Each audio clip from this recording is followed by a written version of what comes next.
Governo Coreia do Sul, Lihusi Embaixada Coreia do Sul e Timor-Leste, Serviço Remoto com o Secretário de Estado de Formação Profissional no Emprego, seloque curso da Coreia e município.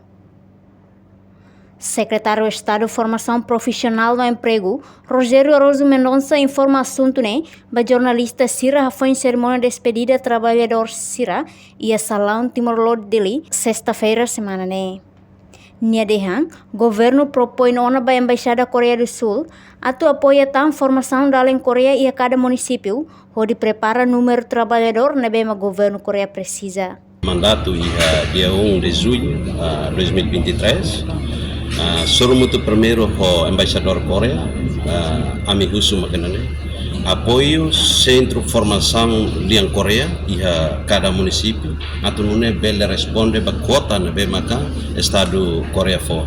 Então hoje ia responde positivo, se aloca computadores ou de ba tanya centro formação.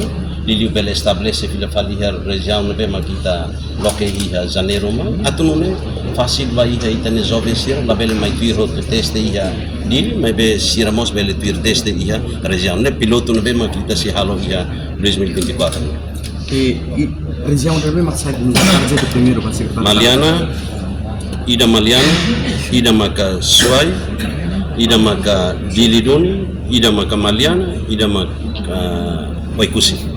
Formação área especialidade para Kita buat cerah tene quando atuva serviço iha Coreia, kita buat cerah tene neba area nebema agora o número nebema empregador serusu barak makida pesca ou fábrica, maybe agricultura kita sidau que a formação bailando. Maybe ba Plano, governo Coreia do Sul se suporta centro estabelecimento centro formação da Coreia e a Fulan Janeiro tinan riun ruar ronol racing hat ba município hat composto o município dili Bobonaru, Cova Lima, inclui região administrativa especial Ekuxiambé no Raioa. Além de ba futuro precisa preparar os jovens sira a formação agricultura. Reportagem de Fifanya de Carvalho, Televisão Timor-Post. Janela informação ba Emahoto.